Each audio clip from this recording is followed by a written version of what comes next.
Orient bell tiles studio से आप देख रहे हैं एबीपी न्यूज।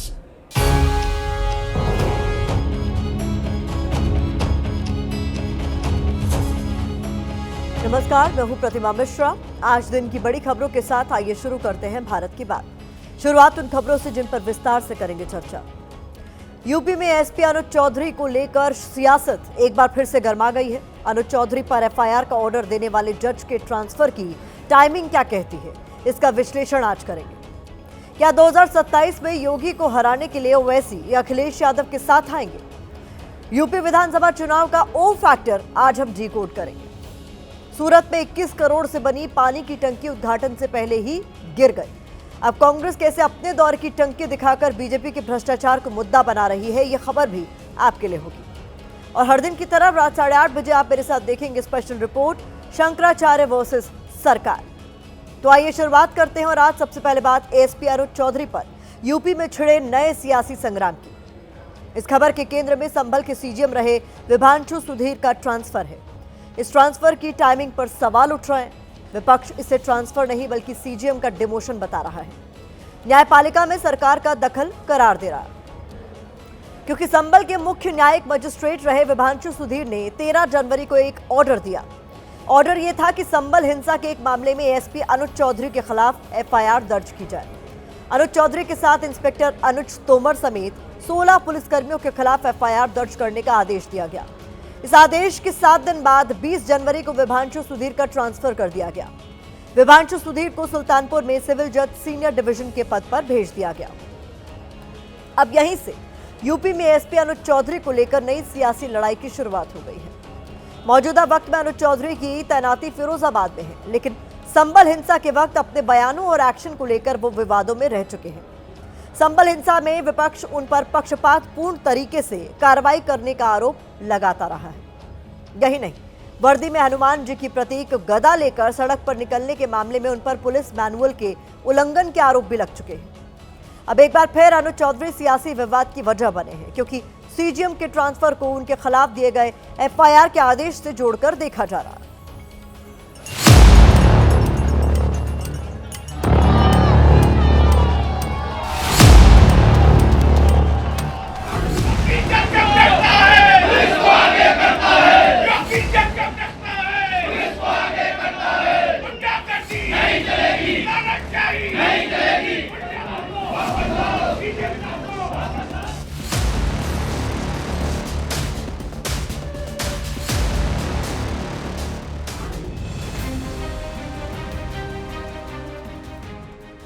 अनुज चौधरी पर सारे सियासी लड़ाई ही सीजीएम के ट्रांसफर की टाइमिंग को लेकर है। 13 जनवरी को एफआईआर के आदेश हुए। 15 जनवरी को अनुज चौधरी गोरखपुर में गुरु गोरक्षनाथ के मंदिर में दर्शन के लिए पहुंचे। मकर संक्रांति के दिन सीएम योगी के मठ वाले मंदिर में दर्शन का अनुज चौधरी का वीडियो वायरल हुआ। 20 जनवरी को संभल के सीजीएम विभांशु सुधीर का ट्रांसफर हो गया।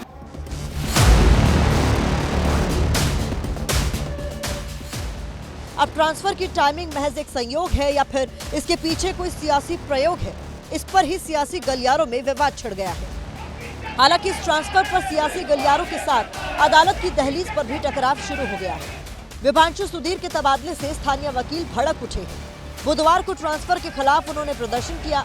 योगी सरकार और प्रशासन के खिलाफ नारेबाजी की। सीजीएम को वापस लाओ के नारे लगाए।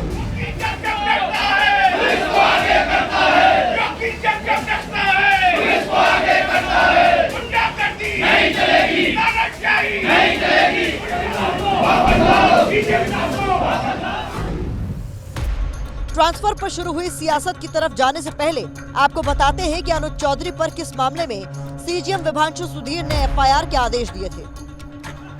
दरअसल संभल हिंसा के दौरान आलम नाम का एक किशोर घायल हुआ था। आलम के पिता यामीन ने पुलिस पर गोली चलाने का आरोप लगाया था।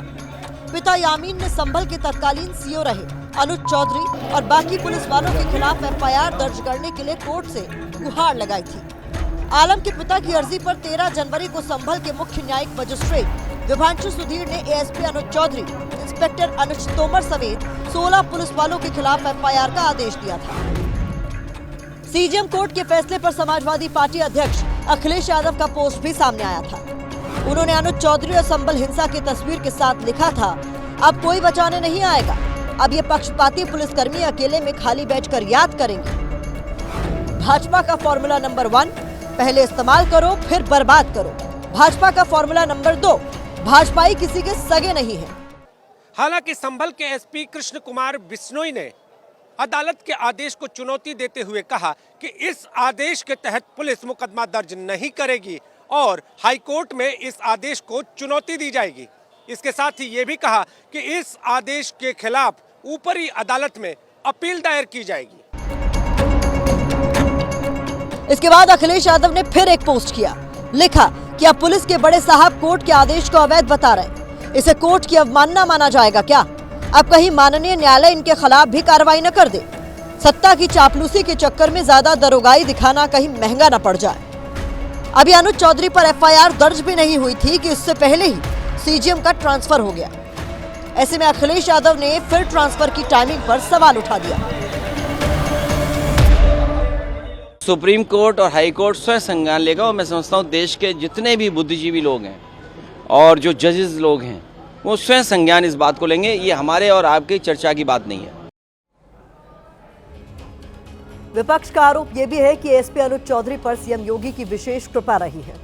इधर समाजवादी पार्टी ने कहा है कि जुडिशरी में सरकार का दखल बहुत ज्यादा बढ़ गया है। कांग्रेस का कहना है कि पहले से अंदेशा था कि ट्रांसफर होगा, बीजेपी का यही ट्रेंड है। तो बीजेपी ने मामले में अपना पक्ष रखते हुए कहा है कि सीजीएम का ट्रांसफर कब कहां होना है ये कोर्ट को तय करना है, ये कोई राजनीतिक दल तय नहीं कर सकता। हालांकि समाजवादी पार्टी और कांग्रेस को बीजेपी की सफाई रास नहीं आ रही। विपक्ष लगातार आरोप लगा रहा है कि संभल सीजीएम के ट्रांसफर में सरकार का रोल रहा है। विपक्ष का आरोप यह भी है कि संभल को 27 के लिए हिंदुत्व की नई प्रयोगशाला बनाया जा रहा है, क्योंकि विभांशु सुधीर की जगह चंदौसी के सिविल जज सीनियर डिवीजन आदित्य सिंह संभल के सीजीएम बनाए गए हैं। आदित्य सिंह ने ही संभल के श्री हरिहर मंदिर बनाम शाही जामा मस्जिद जो विवाद था उसमें सर्वे के आदेश दिए। आदित्य सिंह को प्रमोशन देकर सीजीएम बनाया गया। ये फेरबदल इलाहाबाद हाईकोर्ट की तरफ से हुआ है, लेकिन अनुज चौधरी पर एफआईआर से जुड़े सीजीएम के ट्रांसफर को लेकर विपक्ष आक्रामक तेवर दिखा रहा है।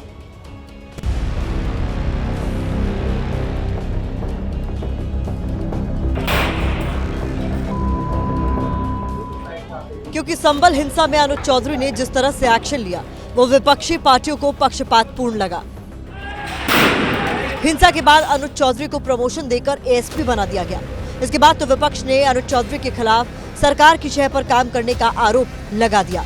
अनुज चौधरी लगातार विपक्ष के निशाने पर रहे हैं। संभल हिंसा के बाद उन्होंने एक होली और 52 जुमे वाला विवादित बयान दिया था। विपक्ष ने उन पर भेदभावपूर्ण तरीके से कार्रवाई का आरोप लगाया था।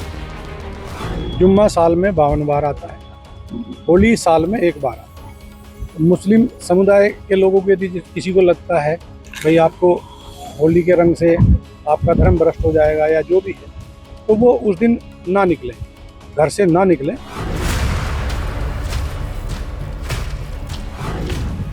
अनुज चौधरी जब किष्किंधा रथ यात्रा के दौरान गदा लेकर निकले थे तब भी विपक्ष की ओर से ये कहा गया था कि वर्दी में एक पुलिस वाले का ऐसा आचरण उनकी निष्पक्षता पर सवाल उठाता है। वैसे विपक्षी नेताओं के साथ अनुज चौधरी का पुराना टकराव रहा है। 2022 में अनुज चौधरी की पोस्टिंग रामपुर में थी। उस वक्त समाजवादी पार्टी के नेता आजम खान के साथ उनकी सड़क पर बहस हुई थी। संभल हिंसा के बाद बहस का ये वीडियो फिर से वायरल हुआ था। समाजवादी ने फरमाइश किया था, पहलवान तो सबका ही रहता है। एहसान याद है? एहसान तो क्या पहलवान थे, हवा एक नहीं रहेगी, हवा एक क्या पहलवान याद नहीं? एहसान अपने अवार्ड लिया है, एहसान को थोड़ा ही अपने अवार्ड नहीं, एहसान उस तरह हो सकता है, पर मतलब खेल पे कोई एहसान थोड़ा पर एहसान है। हम मानते हैं, हम अपने बड़ों का एहसान मानते हैं।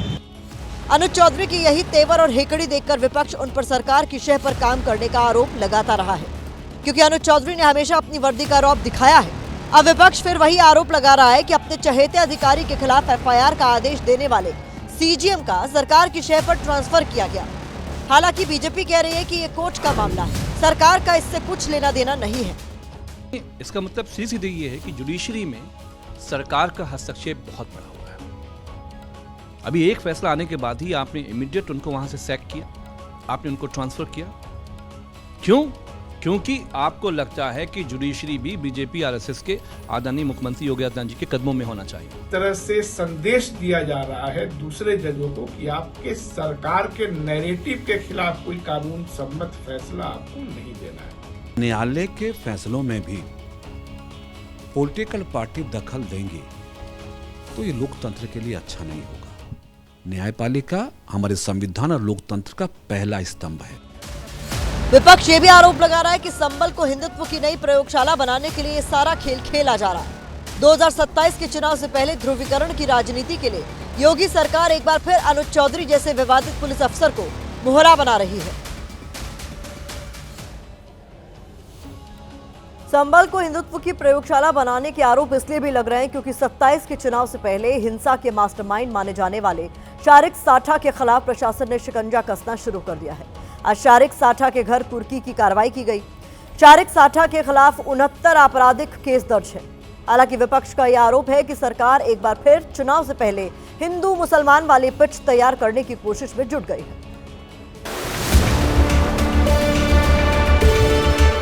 अभियुक्त शारिक और साठा उपरोक्त की चल अचल संपत्ति को माननीय न्यायालय सीजेएम संभल स्थित चंदोसी के आदेश के अनुपालन में कुर्क किया जाता है।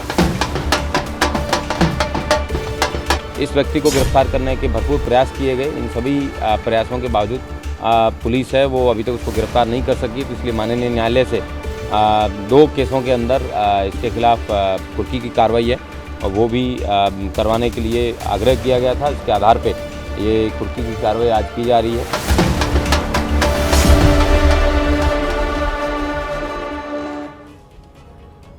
तो एक तरफ संभल पर हिंदू मुसलमान वाली राजनीति की चिंगारियां तेज हो रही हैं, दूसरी तरफ यूपी में मुस्लिम वोट को लेकर नए सियासी समीकरण बनते नजर आ रहे हैं। हमारी दूसरी खबर ओवैसी को अखिलेश यादव के एक ऑफर से जुड़ी हुई है। विपक्षी खेमे में हलचल तेज है कि मुस्लिम वोटों की राजनीति करने वाले असदुद्दीन ओवैसी 27 से पहले समाजवादी पार्टी के साथ जा सकते हैं। एआईएमआईएम के अध्यक्ष असदुद्दीन ओवैसी इंडिया गठबंधन का हिस्सा बन सकते हैं। इसके संकेत समाजवादी पार्टी के सांसद रामशंकर राजभर के एक बयान के बाद मिले हैं। यह बयान मंगलवार को एसपी सांसदों की मीटिंग के बाद सामने आया। अप्रैल में होने वाले पंचायत चुनाव की रणनीति पर मंथन के लिए अखिलेश यादव ने पार्टी के लोकसभा और राज्यसभा सांसदों की बैठक बुलाई थी। सूत्र कह रहे हैं कि बैठक में बार बार ओवैसी का जिक्र हुआ। इस जिक्र के बीच यूपी में एमडीएच फॉर्मूले की चर्चा जोर पकड़ रही है। इसमें एम यानी मुस्लिम वोट, डी यानी दलित वोट और एच यानी हिंदुत्व। इसमें एम और डी वोट बैंक यानी मुस्लिम और दलितों को अखिलेश यादव अपनी ताकत बनाने में जुटे ताकि बीजेपी का जो एच है यानी हिंदुत्व उसे कड़ी टक्कर दी जा सके। हालांकि अखिलेश यादव को मुस्लिम वोटों के रास्ते में ओवैसी से खतरा नजर आ रहा है क्योंकि बिहार से लेकर बीएमसी तक ओवैसी की पार्टी ने मुस्लिम वोटों के मोर्चे पर विपक्ष का खेल खराब करने का काम किया है। यही वजह है कि अखिलेश यादव को लगता है कि 2027 में बीजेपी का विजय रथ रोकने के लिए ओवैसी को साथ जोड़ना जरूरी है।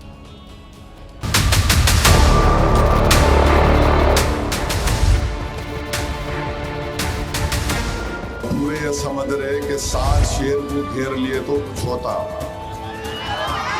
देखो शेर शेर ही होता।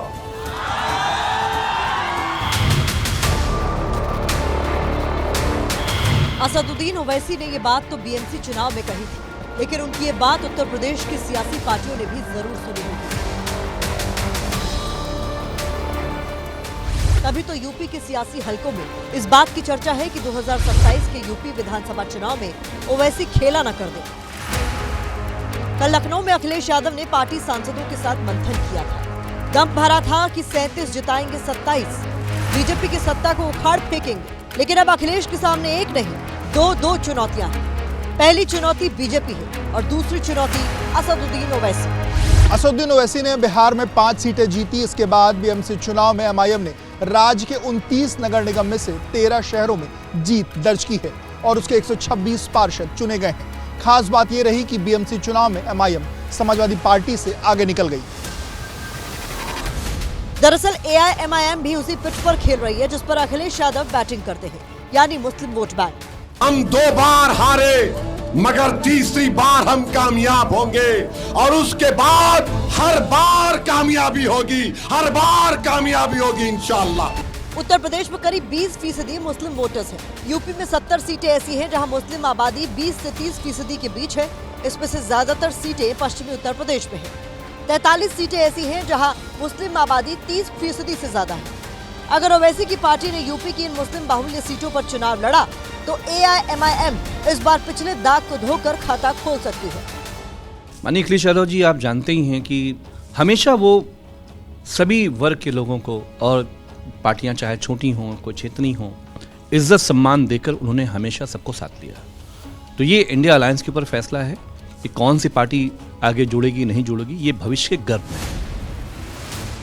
हालांकि एक सच ये भी है कि यूपी में ना तो AIMIM का संगठन है और ना ही कोई बड़ा चेहरा। उत्तर प्रदेश में AIMIM ने 2017 के विधानसभा चुनाव में पहली बार चुनाव लड़ा था। AIMIM ने 38 सीटों पर चुनाव लड़ा और सभी पर उसे हार नसीब हुई थी। 2022 में MIM ने 95 सीटों पर उम्मीदवार उतारे थे, लेकिन एक भी उम्मीदवार जीत नहीं पाया। लेकिन वो तब की बात थी और बिहार और BMC चुनाव में जीत अब की बात है। इसीलिए समाजवादी पार्टी भी कह रही है कि बीजेपी को हराने के लिए जो साथ आना चाहता है आए, मिलकर हराएंगे। पूरा प्रदेश जान रहा है और पूरा देश जान रहा है कि समाजवादी पार्टी ही भारतीय जनता पार्टी को हरा सकती है। पूरी समाजवादी पार्टी भारतीय जनता पार्टी को सबको साथ लेकर हराने में लगी है और पीडीए की लड़ाई में जो आएगा उसका स्वागत किया जाएगा।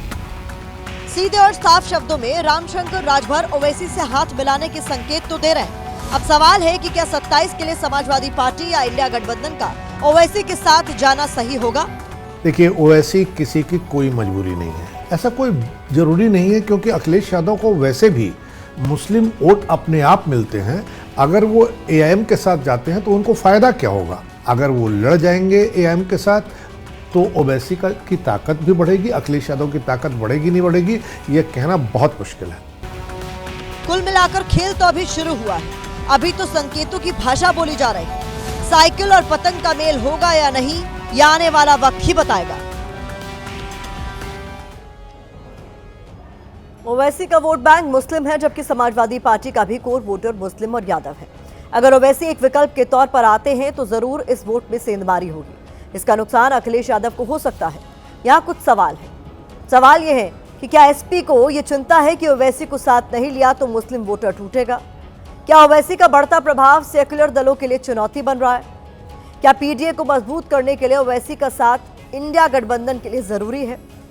क्या बीजेपी के हिंदुत्व से निपटने के लिए मुस्लिम दलितों का समीकरण साधने के लिए ओवैसी इंडिया गठबंधन की मजबूरी बन गए?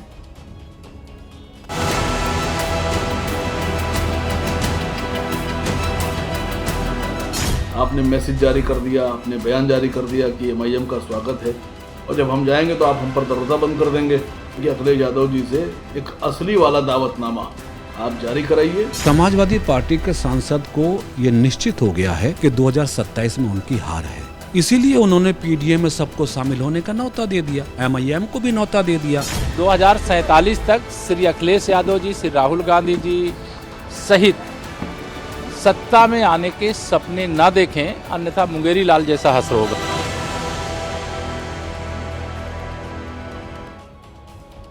हमारी तीसरी खबर गुजरात से है, जहां 21 करोड़ की एक पानी की टंकी को लेकर कांग्रेस बीजेपी के बीच टक्कर हो रही है।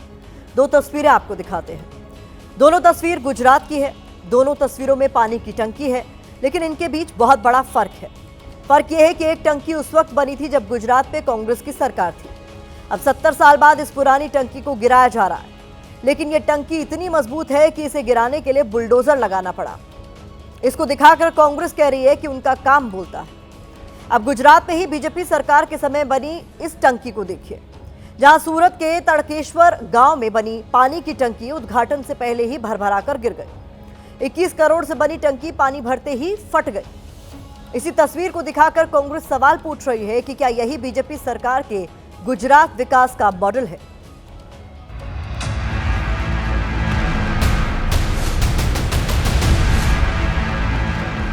गुजरात के सूरत में औंधे मुंह पड़ी पानी की ये टंकी चंद सेकंड में ही मिट्टी बन गई। जिस टंकी के पानी से प्यास बुझनी थी, जिस टंकी से लोगों के घरों में पानी का सप्लाई किया जाना था, वो टंकी अपना ही बोझ नहीं उठा पाई। टंकी में पानी भरा जाना था, लेकिन पानी भरने से पहले इसमें भ्रष्टाचार का सीमेंट भर दिया गया था। सूरत के ताड़केश्वर गांव में 3 साल से गाय पगला ग्रुप वाटर सप्लाई स्कीम के जरिए पानी की टंकी बनाई जा रही थी। टंकी बनकर तैयार भी हो गई थी। अधिकारी फीता काटने के सपने भी देखने लगे थे, लेकिन उससे पहले ही टंकी धड़ाम हो गई। पानी की इस टंकी की 2 दिन टेस्टिंग होने वाली थी। टेस्टिंग के दौरान 11 लाख लीटर कैपेसिटी वाली टंकी में 9 लाख लीटर पानी भरा गया, लेकिन जैसे ही 9 लाख लीटर पानी भरा, ऐसे ही टंकी गिर गई, जिसमें 3 लोग घायल हो गए। पानी की टंकी को बनाने के लिए 21 करोड़ रुपए खर्च हुए थे।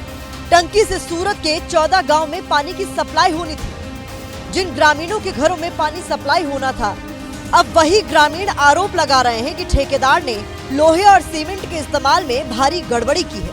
हमारे घर तक पीने का शुद्ध पानी और वपराश के लिए पानी मिले, इसकी वजह से यहाँ पे टांकी बनाई थी, लेकिन यहाँ पे भ्रष्टाचार ही इतना है कि अभी तो पानी भरा हुआ ही और ज़मीन डोस हो गई है। लो मटेरियल यूज़ हुआ है। सोचिए, जो टंकी अपने पानी का बोझ नहीं उठा सकी, वो लोगों की उम्मीदों का बोझ कैसे ही उठाएगी। जिन अधिकारियों की देखरेख में ये पानी की टंकी आकार ले रही थी, अब उन अधिकारियों के प्राण पखेरु उड़े हुए हैं। ये गाय पगला ऑगमेंटेशन प्रोजेक्ट में ये 9 लाख लीटर कैपेसिटी और 15 मीटर हाइट का टंकी बनाया गया था। दोपहर को 12 बजे के आसपास टूट गया है। टोटल प्रोजेक्ट को इसका 21 करोड़ है। टेंडर डॉक्यूमेंट के हिसाब से जो उसमें पेनल्टी का क्लोज है, और अभी तो कुछ कह नहीं सकते। SVNIT को हम लोग रिपोर्ट के लिए भेज देंगे, उसके बाद जो होगा वो टेंडर के अनुसार कार्रवाई करेंगे हम लोग। जिन अधिकारियों को पहले निरीक्षण करना चाहिए था, वो अब घटिया सामग्री के इस्तेमाल की आशंका जता रहे हैं।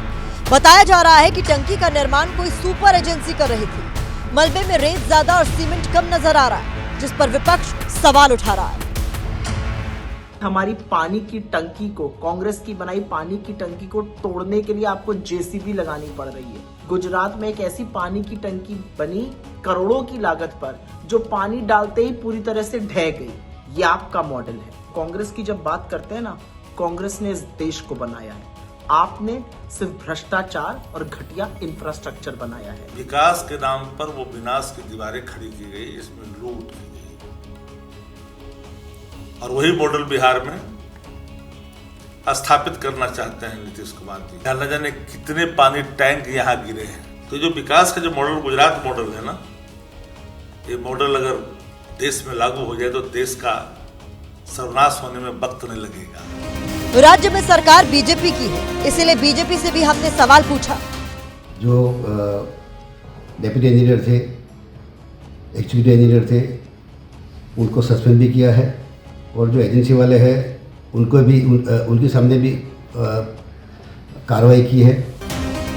जमीन पर पड़ी 21 करोड़ की ये टंकी सवालों की टंकी बन गई है, जिस पर कांग्रेस और बीजेपी के बीच टंकी पॉलिटिक्स परवान चढ़ रही है। जनता को बस इतना समझना चाहिए कि उनके टैक्स का पैसा पानी में बहा दिया गया है, उनके सपनों पर पानी फिर गया है। और ये शंकराचार्य जी को अब संगम नोट से अच्छे बाट मार के आगे भी ठेल दिया गया है। उनका कहना है कि उन्हें जबरदस्ती ले जाया जा रहा है। शंकराचार्य जी का कहना है कि उन्हें अज्ञात लोग ले जा रहे हैं और उनका अपहरण किया जा रहा है। उन्होंने ये आरोप लगाया है।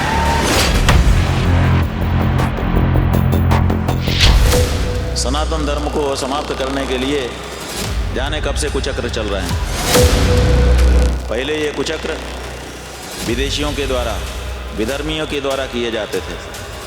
अब ये उन लोगों के द्वारा किए जाने लग गए जो अपने आप को हिंदू कह करके प्रदर्शित कर रहे हैं।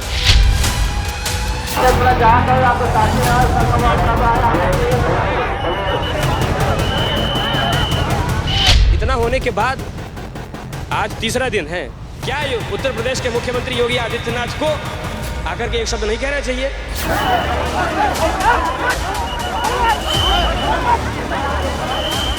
हमें ऐसी उम्मीद नहीं थी। हमें इन सत्ताधारियों से, जो हिंदुओं की रक्षा की बात करती थी, हिंदू हित की बात करती थी, बोलती थी हिंदू हित की बात करेगा वही देश पे राज करेगा। क्या ये हिंदुओं का हित है? किसी ब्राह्मण की सिक्का खींच के मारना, कि बटुकों के ऊपर दंड चलाना, ये हिंदू का हित है? पिछले 1 मिनट पे आपने पूरे विवाद का सिर्फ एक ट्रेलर देखा है। जो इस बात की गवाही दे रहा है कि कैसे मौनी अमावस्या के दिन स्नान पर शुरू हुआ संग्राम शंकराचार्य वर्सेस सरकार का रूप ले चुका है। आज चौथा दिन है जब प्रयागराज में संगम किनारे अपने शिविर के बाहर धरना दे रहे हैं शंकराचार्य। मुद्दा अपमान का था, प्रयागराज की पुलिस के बर्ताव का था, लेकिन मान सम्मान के मुद्दे पर शुरू हुआ संघर्ष असली और नकली की दहलीज तक जा पहुंचा। प्रयागराज में माघ मेला चल रहा है और सोमवार रात को मेला प्रशासन ने अविमुक्तेश्वरानंद सरस्वती को एक नोटिस भेज दिया था और उन्हें 24 घंटे के भीतर यह साबित करने को कहा था कि वो ही ज्योतिष पीठ के शंकराचार्य हैं। नोटिस के जवाब में अविमुक्तेश्वरानंद सरस्वती ने 8 पन्नों का जवाब भेजा है और साथ ही योगी सरकार की मंशा पर सवाल उठाए हैं। शंकराचार्य के साथ हुए विवाद पर संत समाज भी बटा हुआ है, लेकिन राजनीति भी इस पर परस्पर हो रही है। समाजवादी पार्टी से लेकर कांग्रेस तक ने हिंदुत्व का नाम लेते हुए यूपी सरकार पर हमला किया है और शंकराचार्य के शिष्य भी सीधे सीएम का नाम ले रहे हैं। तो आज भारत की बात में मेरे साथ देखिए शंकराचार्य वर्सेस सरकार पर सीधे प्रयागराज से हमारी ये खास रिपोर्ट।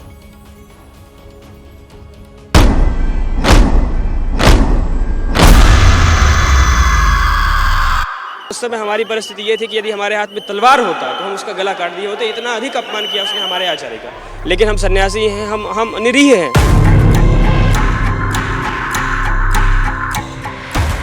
देश में अचानक एक ऐसे विवाद ने जन्म लिया है जिसके केंद्र में हिंदू धर्म के सर्वोच्च गुरु का नाम है। हम हैं ज्योतिष पीठ के शंकराचार्य। फिर विवाद रूप से है, ये प्रशासन तय करेगा कि हम शंकराचार्य हैं कि नहीं है।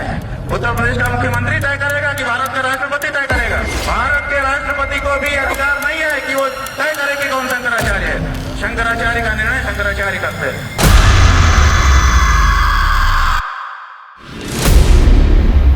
एक ऐसा विवाद जहां सनातन धर्म के मान और अपमान से लेकर सत्य और असत्य की जंग छिड़ चुकी है।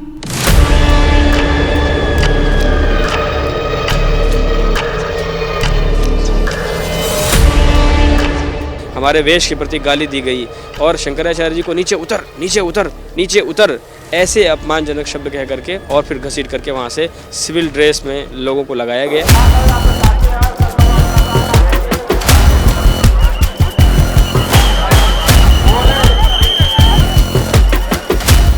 जहां शंकराचार्य के साथ हुए बर्ताव के खिलाफ क्रोध भी है और विरोध भी हो रहा है। इस बात के लिए भी कभी कभी दुर्भाग्य मनाते कि हम ऐसे नपुंसक हिंदुओं के देश में हैं जहां पर उनके गुरुओं को अपमानित किया जाता है, जहां पर उनके गुरु को बदनाम किया जाता है। शंकराचार्य से उनके पद की प्रामाणिकता को सत्यापित करने के सबूत मांगे जा रहे हैं। मेला प्राधिकरण का जब गठन किया गया था तो जो एक्ट बना था उसका अध्ययन करिए आप। क्या उसमें ये अधिकार मेला प्रशासन को दिया गया है को किसी आचार्य की डिग्निटी पर सवाल खड़ा कर दे? क्या ये उनको करना चाहिए? क्या ये भारत की शिष्टाचार मर्यादा में आता है? यूपी की प्रयागराज पुलिस ने शंकराचार्य के शिविर के बाहर ये नोटिस लगाकर उनसे 24 घंटे के भीतर जवाब देने को कहा था और नोटिस के जवाब में शंकराचार्य ने भी 8 पन्नों का जवाब भेजा है। उन्होंने कहा था 24 घंटे में जवाब दो। हमारे कार्यालय ने आज सवेरे हमको बताया है कि 24 घंटा बीतने के पहले ही हम लोगों ने उनको ईमेल से भी जवाब भेज दिया और प्रिंट निकाल करके रात को हमारे लोग कार्यालय में गए थे। कार्यालय में कोई उपलब्ध नहीं हुआ तो उनके दीवार पर हम लोग भी जवाब चस्पा करके आ गए।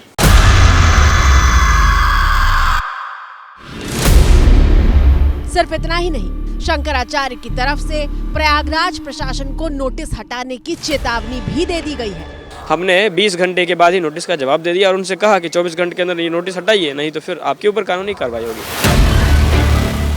लेकिन ये मामला सिर्फ शंकराचार्य और प्रयागराज प्रशासन के बीच तक नहीं रहा। उनके शिष्य पूछ रहे हैं कि हिंदू धर्म के सबसे बड़े गुरु के साथ ऐसा विवाद हुआ, लेकिन सीएम योगी मौन क्यों है? सरकार की संवेदनहीनता स्पष्ट दिख रही है कि इतना बीतने के बाद भी उनकी कोई प्रतिक्रिया नहीं। उन्होंने आकर के किसी बच्चे के कंधे पर योगी जी ने हाथ नहीं फेरा कि गलत हो गया बेटा, ऐसा नहीं होना चाहिए, इतना ही तो कहना था, कोई संवेदना भी नहीं है। समाजवादी पार्टी के मुखिया और पूर्व सीएम अखिलेश यादव की प्रतिक्रिया भी सामने आई है, जो इसे सनातन का घोर अपमान बता रहे हैं।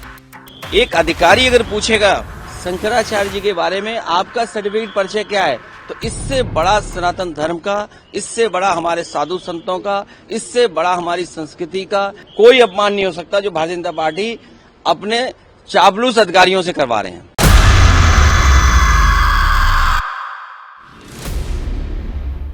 चलिए अब आपको बताते हैं कि आखिर इस पूरे विवाद को शंकराचार्य बनाम सरकार क्यों कहा जा रहा है। पहली वजह 18 जनवरी यानी रविवार के दिन मौनी अमावस्या का महास्नान था और इसी दिन ज्योतिष पीठ के शंकराचार्य स्वामी अभिमुक्तेश्वरानंद सरस्वती पालकी पर सवार होकर अपने शिष्यों के साथ स्नान के लिए जा रहे थे। घाट पर भीड़ बहुत ज्यादा थी, इसलिए पुलिस प्रशासन के लोग आए और शंकराचार्य से पालकी छोड़कर पैदल स्नान के लिए अपील करने लगे, लेकिन उन्होंने पालकी से उतरने से साफ मना कर दिया था। कुछ देर की बहस के बाद वहां की तस्वीर बदल गई थी और पुलिस शंकराचार्य के साथ मौजूद उनके शिष्यों और बटुकों को खींचकर हटाने लगी थी। एबीपी न्यूज ने जब उन शिष्यों से बात की तो उन्होंने कहा कि तस्वीरों में जो दिखा वो तो सिर्फ 5% था, जबकि ज्यादती तो बहुत ज्यादा हुई थी। ये जो चोटी खींचने वाला वीडियो पब्लिक हुआ है, जितनी ज्यादती की गई है उसका ये 5% है, 95% वीडियो ही नहीं हो पाएगा। दंडी सन्यासियों को मारा जा रहा है इस देश में, और उसके बाद अंदर जो पूछताछ की गई, जैसे हम आतंकवादी हो, हमारे सामने जूता पहन करके चिल्लाते हुए कौन है, क्या है तेरा नाम बता, और इस तरह से मारना पीटना, आपने जितनी भी मर्यादा है सबको पार कर दिया। अब ये देखिए, जो गवाही आपने सुनी उसी की पुष्टि करने वाली ये तस्वीर पूर्व सीएम अखिलेश यादव ने एक्स पर शेयर की है और योगी सरकार पर निशाना साधते हुए लिखा है कि शंकराचार्य जी के मामले में खुद सफाई नहीं दे पा रहे हैं तो एआई से ही दिलवा दें।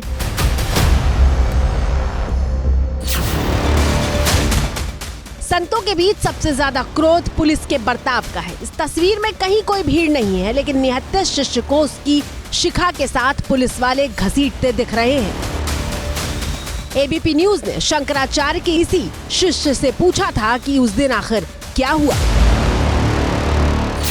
वो तो केवल छोटा सा टेलर देखे हो आप लोग में इतना हो रहा है, अंदर जो हुआ वो बताने लगेंगे तो आप लोग के आंख में आंसू आएंगे। और ऐसे तरीका से एक ब्रह्मचारी, एक वेद पाठी, दैवाधीनम जगत सर्वम मंत्राधीनम च देवता तन्मंत्रम ब्राह्मणाधीनम तस्मात् ब्राह्मण देवता, ये शिखा ब्राह्मण का एक पहचान होता है, प्रतीक होता है। इस पूरे विवाद पर द्वारका की शारदा पीठ के शंकराचार्य स्वामी सदानंद सरस्वती ने स्नान से रोकने को गौ हत्या के बराबर पाप बताया है। बटुक ब्राह्मणों को प्रशासन के कुछ कर्मचारियों के द्वारा, पुलिस प्रशासन के द्वारा चोटी पकड़ के घसीटा गया। शिखा का अर्थ नहीं जानते ना ये लोग, धर्म का अर्थ ही नहीं जानते। पढ़े तो जाने, गंगा स्नान करने जाने वाले लोगों को गंगा स्नान से रोकने वालों को गो हत्या का पाप लगता है, ये शास्त्र वचन है। और सिर्फ इतना ही नहीं, शारदा पीठ के शंकराचार्य ने भी सत्ता के खिलाफ सुर बुलंद किए हैं। तो ये प्रशासन का अहंकार, ये सत्ता हमेशा नहीं रहती है, कभी अपनी सत्ता का दुरुपयोग नहीं करना चाहिए। शंकराचार्य वर्सेस सरकार की दूसरी वजह के तौर पर 18 जनवरी के इस वीडियो को पेश किया जा रहा है, जिसमें शंकराचार्य की पालकी को सिविल ड्रेस में प्रशासन के लोग लेकर जा रहे हैं। शंकराचार्य और उनके शिष्यों ने आपत्ति जताई है कि कैसे चमड़े के जूते पहने हुए लोगों ने उनकी पालकी को हाथ लगाया। पुलिस के जो जवान थे चमड़े का जूता पहन करके, जबकि ऐसा उनको करना नहीं चाहिए था, हमारी पालकी नंगे पांव ही उठाई जाती है। उन्होंने चमड़े का जूता पहन करके ठेल ठाल करके उठा करके हमको मेले में 3-4 अपरिचित जगहों पर ले जा करके छोड़ दिया। सिविल ड्रेस में घसीटते हुए, जूता पहन करके हम लोग जब अपने आचार्य की पादुका छूते हैं, उनका जब आसन छूते हैं, तो स्नान किया है कि नहीं यहाँ तक भी विचार करते हैं। और उसके बाद नंगे पैर होकर के परंपरागत तरीके से अपने आचार्य की अपनी पालकी लेकर के चलते हैं, रथ लेकर के चलते हैं। शंकराचार्य वर्सेस सरकार की तीसरी वजह, नाराजगी और अपमान की गवाही के तौर पर ये तीसरी तस्वीर पेश की जा रही है, जिसमें शंकराचार्य के साथ मौजूद रहने वाला छत्र धक्का मुक्की के बीच गिरा हुआ दिख रहा है। जब आतंकवादी के रूप में छत्र हिंदू परंपरा में राजा और गुरुओं की सर्वोच्च सत्ता का चिन्ह माना जाता है। शंकराचार्य के ऊपर मौजूद छत्र धर्मगुरु और मठाधीश के रूप में उनके सर्वोच्च आध्यात्मिक पद को दर्शाता है, लेकिन उसे भी चोट पहुंची। ये रह गया इस देश में। 100 करोड़ हिंदू हैं इस देश में, किसी का खून नहीं खोल रहा है। शंकराचार्य जो इस देश में हिंदुओं का सबसे बड़ा गुरु है, उसकी पालकी को घसीटते हुए जूता पहन करके उनके छत्र को मोड़ करके रख दिया गया। भाजपा की सत्ता है जो हिंदुओं का रट लगाती है कि हम हिंदू मंदिर गाय पता नहीं क्या क्या करती है। तुम्हारे सबके खून जो इस तरह के पार्टियों के लोग हो सब खराब हो गए हैं क्या? सुना आपने कैसे शंकराचार्य के साथ हुए बर्ताव के खिलाफ उनके शिष्यों का खून खौल रहा है। लेकिन दूसरी तरफ प्रयागराज मेला प्रशासन की दलील है कि स्नान वाले दिन शंकराचार्य और उनके समर्थक जिद पर अड़े थे। वो हर हाल में पालकी को लेकर घाट तक जाना चाहते थे, जबकि पालकी को घाट तक ले जाने की इजाजत नहीं दी गई थी। प्रशासन का कहना है कि पालकी के लिए करोड़ों लोगों की जान को जोखिम में नहीं डाला जा सकता था। पर इस विवाद के बाद शंकराचार्य अपने शिविर के बाहर ही बैठ गए हैं और तब तक भीतर जाने से इनकार कर दिया है जब तक प्रशासन खुद उन्हें संगम में सम्मान के साथ स्नान नहीं कराता। प्रयागराज प्रशासन भी इस बात पर अड़ा हुआ है। उसने नोटिस भेजा कि खुद को पहले शंकराचार्य साबित करो, और इसके बाद आरोप लगाए जाने लगे कि योगी सरकार शंकराचार्य से बदले की राजनीति कर रही है। और सबसे पहले यह आरोप खुद शंकराचार्य ने ही लगाया था। भाई ये आदित्यनाथ योगी के इशारे पर हो रहा होगा, क्योंकि वही हमसे खार खाए हैं। हमने कुंभ में जब भगदड़ मची थी उसके बाद के लिए उनको जिम्मेदार ठहराया था, तो अब वो बदला निकालने के लिए अधिकारियों को कह रहे होंगे, या उनको खुश करने के लिए अधिकारी हमारा अपमान करना चाहते होंगे। शंकराचार्य ने तो यहाँ तक कहा था कि मौनी अमावस्या के दिन उनके साथ जो कुछ हुआ उसके पीछे उनकी हत्या की साजिश थी। इतनी देर में हमने जो कुछ इस पालकी पे बैठ करके देखा उससे बहुत स्पष्ट है हमारी आंखों में कि कल हमारा अंतिम दिन कर देने की इनकी इच्छा थी। शंकराचार्य ने कहा था कि पालकी उनकी सनातन परंपरा का हिस्सा है, इसलिए वो नीचे नहीं उतर सकते थे। पिछले 2 बार से भी माघी पूर्णिमा का स्नान वो पालकी के साथ ही कर रहे हैं, और अब उनके शिष्य कह रहे हैं कि प्रशासन नीचे इसलिए उतारना चाहता था ताकि उनकी सुरक्षा को दांव पर लगाया जा सके। शंकराचार्य जी सत्य बोलते हैं तो सरकारों की आंखों में वो खटकते हैं, तो लोगों ने ये सोचा कि अच्छा मौका है, इनको मार डाला जाए। और नीचे उतर बार बार इसलिए कह रहे थे कि नीचे जैसे ही उतरेंगे तो भीड़ का नाम दे करके उसी में धक्का मुक्की करके इनको समाप्त कर दिया जाए, क्योंकि हमारे सब लोगों को हटा दिया था। आशंका ये भी थी, 100% आशंका नहीं, ये निश्चय था। शंकराचार्य ने योगी सरकार पर आरोप लगाया और उसके बाद तो कांग्रेस के प्रदेश अध्यक्ष से लेकर बड़े बड़े प्रवक्ताओं ने इसी लाइन पर यूपी सरकार पर हमले किए।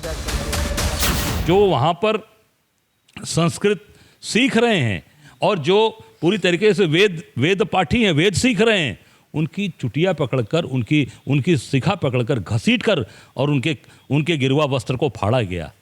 ये अपमान है। गिरवा वस्त्रधारी मुख्यमंत्री बने हैं, शर्म आनी चाहिए योगी जी को।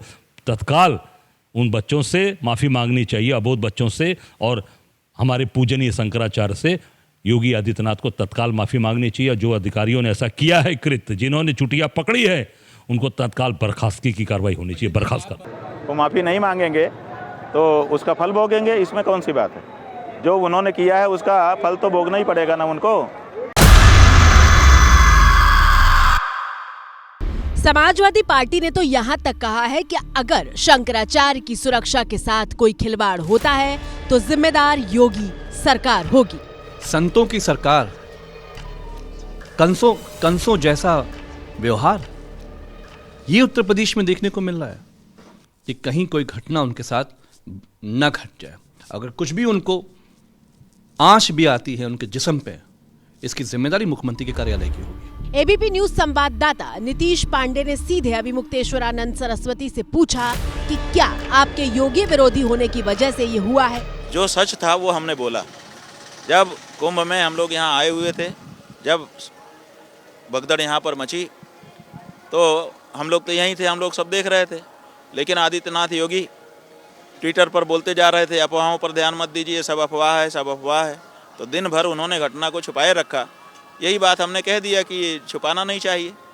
तो ये सच था कि विरोध था, हमको बताओ आप लोग ऐसे शब्द का प्रयोग कर देते हैं। दरअसल पिछले साल जब कुंभ मेले में भगदड़ हुई थी तो अभिमुक्तेश्वरानंद ने योगी सरकार को कटघरे में खड़ा किया था। लोगों के मन में पीड़ा है, वो ये है कि हमारा मुख्यमंत्री झूठा है। वो इस बात की पीड़ा है कि वो हमारे साथ घटना घटती है, हम ही से छिपा लेता है। तो हम तो कहते हैं कि ऐसे मुख्यमंत्री को कुंभ पर्व रहते रहते इस्तीफा दे देना चाहिए। और ये कोई पहला मौका नहीं है। इससे पहले भी शंकराचार्य अभिमुक्तेश्वरानंद सरस्वती राम मंदिर के उद्घाटन से लेकर उद्धव ठाकरे की पार्टी में टूट तक बीजेपी के खिलाफ बयान देते रहे हैं। तो आपने अधूरे मंदिर में प्रतिष्ठा करना शुरू कर दिया। कहा गया भाई अधूरे मंदिर में प्रतिष्ठा मत करो, कोई और इवेंट कर लो। इवेंट ही तो करना है आपको, तो आपको तो माहौल बनाना है, आप बना लीजिए किसी और नाम से, प्राण प्रतिष्ठा का नाम मत लीजिए। आपने वो धर्माचार्यों की बात भी नहीं सुनी। तो इससे ये पता चलता है कि सनातन धर्म का जो धार्मिक नेतृत्व है उसको ये बिल्कुल सुनना नहीं चाहते। लेकिन इन सब के बीच एक तथ्य ये भी है कि साल 2019 के लोकसभा चुनाव में स्वामी अभिमुक्तेश्वरानंद सरस्वती ने वाराणसी से मोदी के खिलाफ उम्मीदवार उतारा था। संतों के संगठन राम राज्य परिषद ने वाराणसी से मोदी के खिलाफ निर्दलीय उम्मीदवार श्री भगवान पाठक को आगे किया, लेकिन एफिडेविट में खामी का हवाला देकर उनका नामांकन रद्द कर दिया गया था। अभिमुक्तेश्वरानंद ने इसे लोकतंत्र की हत्या बताई थी और नामांकन रद्द होने को तानाशाही करार दिया था। लेकिन एक सच ये भी है कि अभिमुक्तेश्वरानंद का सत्ता के साथ टकराव का इतिहास पुराना है और हर बार उनकी जंग बीजेपी से ही नहीं हुई। साल 2015 में जब यूपी में अखिलेश यादव की सरकार थी तब भी अभिमुक्तेश्वरानंद ने लाठी खाई थी। तस्वीरें साल 2015 की हैं जब वाराणसी में गणेश विसर्जन को लेकर पुलिस के साथ टकराव हुआ था और स्वामी अभिमुक्तेश्वरानंद सरस्वती घायल भी हो गए थे।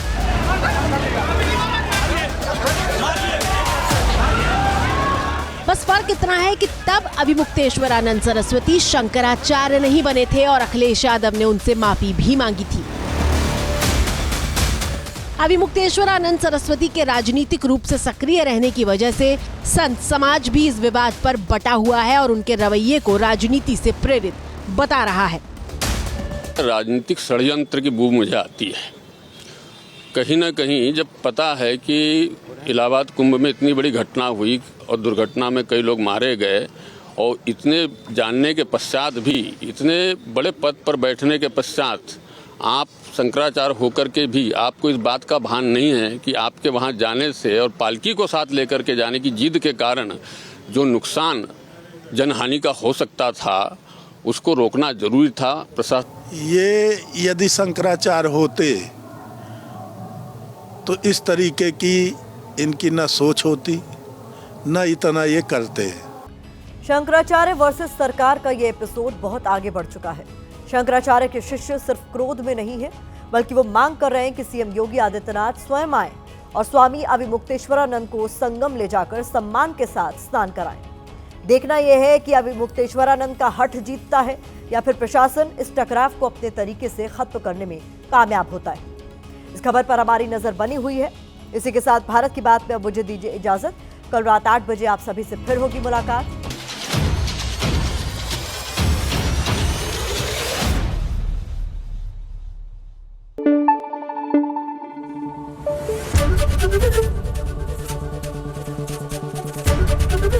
एबीपी न्यूज आपको रखे आगे।